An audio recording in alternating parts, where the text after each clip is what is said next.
Hi friends, welcome back to my YouTube channel.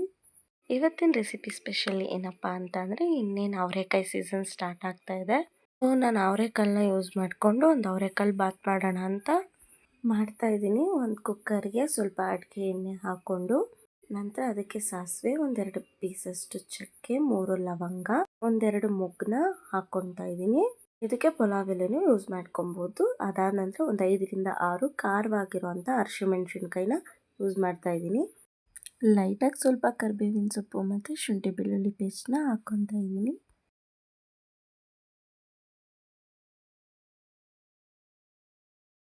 ಹಸಿ ವಾಸನೆ ಹೋಗೋವರೆಗೂ ಸ್ವಲ್ಪ ಡ್ರೈ ಮಾಡ್ಕೊಂಡ್ಮೇಲೆ ಇದಕ್ಕೆ 2 ಸ್ಲೈಸಾಗಿ ಕಟ್ ಮಾಡ್ಕೊಂಡಿರೋಂಥ ಆನಿಯನ್ನ ಹಾಕ್ಕೊತಾ ಇದ್ದೀನಿ. ಇದನ್ನು ಸ್ವಲ್ಪ ಮೀಡಿಯಮ್ ರೋಸ್ಟ್ ಮಾಡಬೇಕು. ನಂತರ ನಾನು ಮೊದಲೇ ಕಾಳನ್ನ ಬಿಡಿಸಿ ಅದನ್ನು ನೆನೆ ಹಾಕಿ ಚಿಪ್ಪೆನ ತೆಗೆದು ರೆಡಿ ಮಾಡ್ಕೊಂಡಿದ್ದೆ. ಇದನ್ನು ನಮ್ಮ ಕಡೆ ಇದ್ಕಿದ ಬೇಳೆ ಅಂತ ಕರೀತಾರೆ. ನಾನು ಇದಕ್ಕೆ ಸ್ವಲ್ಪ ಅರಿಶಿನದ ಪುಡಿ ಹಾಕಿ ಒಂದು ಸ್ವಲ್ಪ ಹೊತ್ತು ಬಿಟ್ಟು ಚೆನ್ನಾಗಿ ನೀರಲ್ಲಿ ತೊಳ್ಕೊಂಡು ಒಗ್ಗರಣೆಗೆ ಮಿಕ್ಸ್ ಮಾಡ್ಕೊಂಡಿದ್ದೀನಿ. ಇಲ್ಲ ಅಂದರೆ ಕಾಳಲ್ಲಿರೋಂಥ ಹಸಿ ವಾಸನೆ ಹೋಗೋದಿಲ್ಲ, ಆವಾಗ ಬಾತಿಗೆ ಟೇಸ್ಟು ಚೆನ್ನಾಗಿ ಬರಲ್ಲ. ಸೊ ನೀವು ಹಾಗೆ ಮಾಡ್ಕೊಳ್ಳಿ. ನಾನು ಇದನ್ನು ಹಾಕಾದ್ಮೇಲೆ ಇದಕ್ಕೆ ಸ್ವಲ್ಪ ಅರಿಶಿನದ ಪುಡಿ, ರುಚಿಗೆ ತಕ್ಕಷ್ಟು ಉಪ್ಪನ್ನ ಹಾಕಿ ಮಿಕ್ಸ್ ಮಾಡ್ಕೊತಾ ಇದ್ದೀನಿ. ಒಗ್ಗರಣೆಗೆ ಇದ್ಕಿದ ಬೇಳೆಕಾಳು ಹಾಕಿದ್ಮೇಲೆ ಅದು ಸ್ವಲ್ಪ ಹೊತ್ತು ಎಣ್ಣೆಲೆ ನೀಟಾಗಿ ಬೇಯಬೇಕು. ಇದ್ಕಿದ ಬೇಳೆಕಾಳು ಹಾಕಿದ್ಮೇಲೆ ಹಿಂದೆಲೆ ಟೊಮೆಟೊನ ಹಾಕಬಾರ್ದು. ಸೊ ಸ್ವಲ್ಪ ಹೊತ್ತು ಬಿಟ್ಟು ನಾನಿಲ್ಲಿ 2 ಮೀಡಿಯಮ್ ಸೈಜ್ ಟೊಮೆಟೊನ ಮೀಡಿಯಮಾಗಿ ಕಟ್ ಮಾಡಿ ಹಾಕ್ಕೊತಾ ಇದ್ದೀನಿ.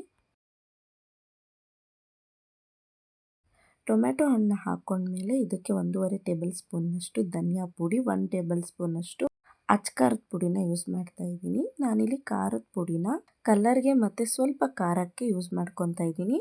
ಇವನ್ನೆಲ್ಲ ಹಾಕ್ಕೊಂಡು ನೀಟಾಗಿ ಮಿಕ್ಸ್ ಮಾಡಿದ್ಮೇಲೆ ನಾನು ಮೊದಲೇ ಒಂದು ಪಾತ್ರೆಯಲ್ಲಿ ಬಿಸಿನೀರನ್ನ ಇಟ್ಟಿದ್ದೆ.